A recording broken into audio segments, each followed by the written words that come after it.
Morning, guys. So I just want to take a second and show you the Bowdrill kit that we keep on our website. So I'm about to ship this one out today, but before I do, I want to show you, for one, what all it comes with, and two, the best way to use this thing. So you're going to get a willow spindle and then a willow hearth board, and that's going to come wrapped up in a piece of buckskin. Now that buckskin is a backup bowstring for your Bowdrill kit. You're also going to get a nice flexible bow, and that's going to have a buckskin string on that as well, with some holes drilled so that this is super adjustable. If this starts to stretch out, you can easily adjust that from either end, really. And you're also going to get a little antler Bowdrill bearing block. So that's the kit you get. On top of that, you'll also get a little tinder pouch with the logo on it. It won't come with tinder. That'll be on you to, collect your own tinder, but you'll have that nice little tinder pouch. So let's go ahead and take this thing apart. I've been out here hunting this morning. It's pretty chilly and my feet are cold. I'm wearing moccasins that are a little bit wet.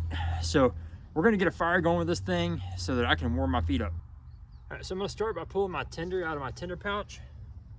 And I like to set that down on the ground so when I shred up my tinder and fluff up all those little fibers, anything that falls out will be caught on that pouch, and then I can put that right in the middle of my tinder bundle. So I just want to shred up all these fibers, create a lot of surface area.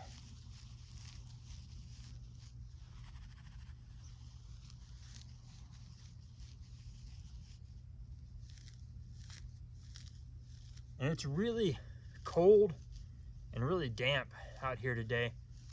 So good tinder is kind of hard to come by. This is juniper bark that I'm using here. But normally I like a larger tinder bundle, and we really don't have much to work with today. I got a small amount of grass. There was a little bit damp, so I don't want to get too much of that. But I try to find the driest stuff I could, just to get a little bit larger flame. But normally I like to use a larger tinder bundle.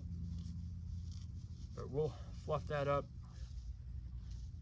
set that to the side there, and then all this stuff that's on that pouch will go right in the middle and give us a nice little cradle for that ember. And then anything that's caught in my gloves here, we'll do the same with.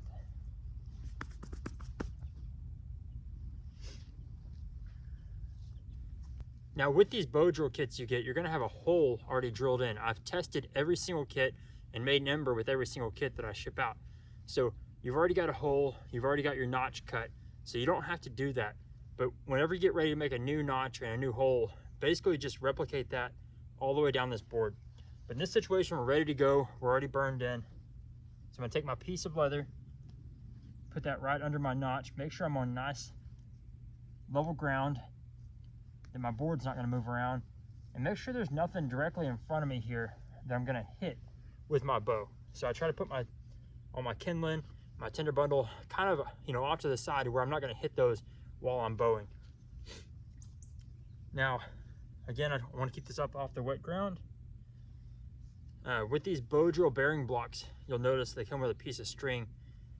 That's just so you can place that over your hand and you can hold that nice and easy, but that's also jute cordage. So in a situation where you don't have good tinder, like this morning, I could cut this, shred it up, and I would have a bird nest ready to go from that jute. That would give me some nice dry tinder that is already in my kit and it's being used as cordage. Now, something else you can do, if you notice that this starts getting hot when you're holding it, you can take your tinder bag, your tinder pouch, and you can put that over the top of that and create kind of a barrier to help keep your hand cool. So I'm gonna put one foot up on this board. I like to get the middle of my foot over that board, and that way when I lock my wrist in here, it is directly over the hole. Okay, so I have you know, full contact basically. I've got my wrist locked in, and then my arm is making full contact with my leg. I can lock that in nice and tight, and I'm not gonna have to worry about my wrist moving around out here. I can keep it nice and stable. I'm not gonna use a lot of energy and get tired. So I like to put my foot right, have that board basically right in the middle, in the arch of my foot. So I'm gonna go ahead and move you guys in closely, and we're gonna get this fire going.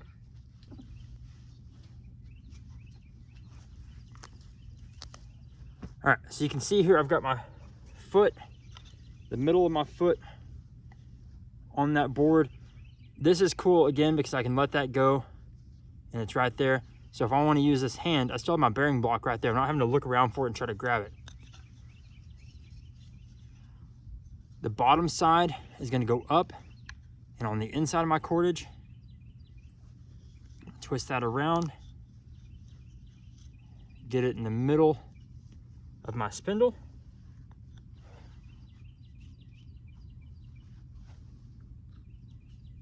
Try to keep this pretty level. Now, when I bow, I'm gonna cant this just a little bit. I'm gonna turn it just a little, and that's gonna keep that string, that buckskin from rubbing on itself. So instead of keeping it nice and level like I normally would with something like, you know, paracord or bank line, I'm actually gonna cant it just a little bit since we're using more of a natural cordage. Now I'm gonna start off nice and slow. Nice long movements here. Trying to be as efficient as I can.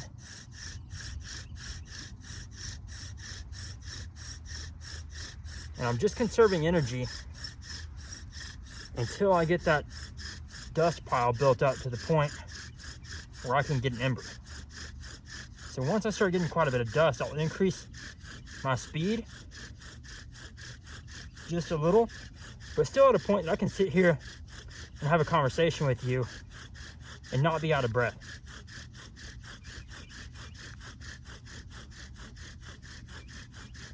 So I have an ember. I can see smoke coming from the bottom of my pile, but I'm gonna go a little bit more and make that a really big ember, especially on a day like today where my tinder is subpar and it's really cold and wet. All right, so we have an ember there. I'm gonna let that sit and smolder for just a minute. Give it a little bit of air, but not enough to blow that dust pile apart.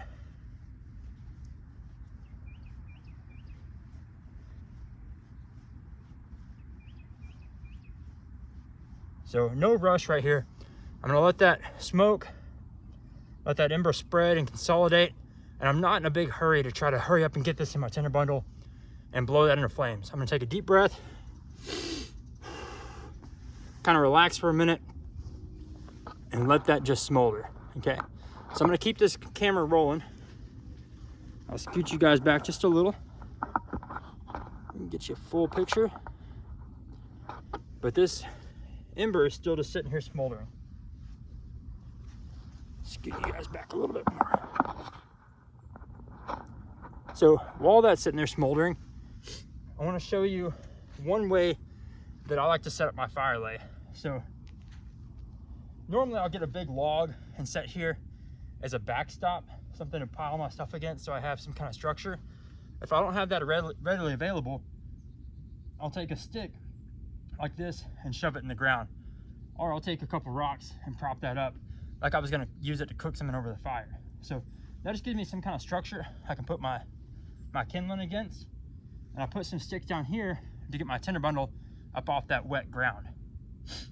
So this is starting to consolidate nicely. Dump all that powder on there.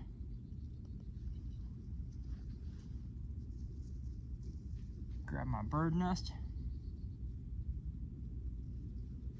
and gently set that ember into that bird nest. So if I don't give that enough time and let that ember consolidate, what you'll run into is your dust just kind of falling apart and your ember dying out. So I like to let that sit and smolder I'll let it spread into those fibers. And then I'll gently take this and I'll start introducing oxygen slowly and carefully.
And the nice thing about these big wide brim hats like this is they work really well for fanning your tinder bundle as well. So I'm gonna breathe in all that smoke. I can get some oxygen down in there.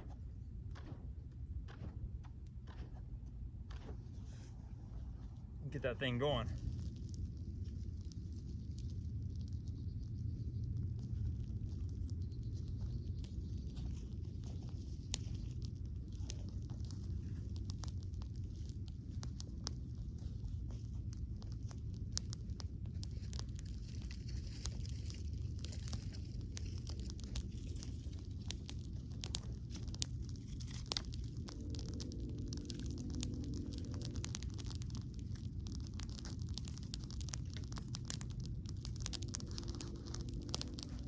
All right, so there you have it. That's the PWS Bowdrill kit with our bow,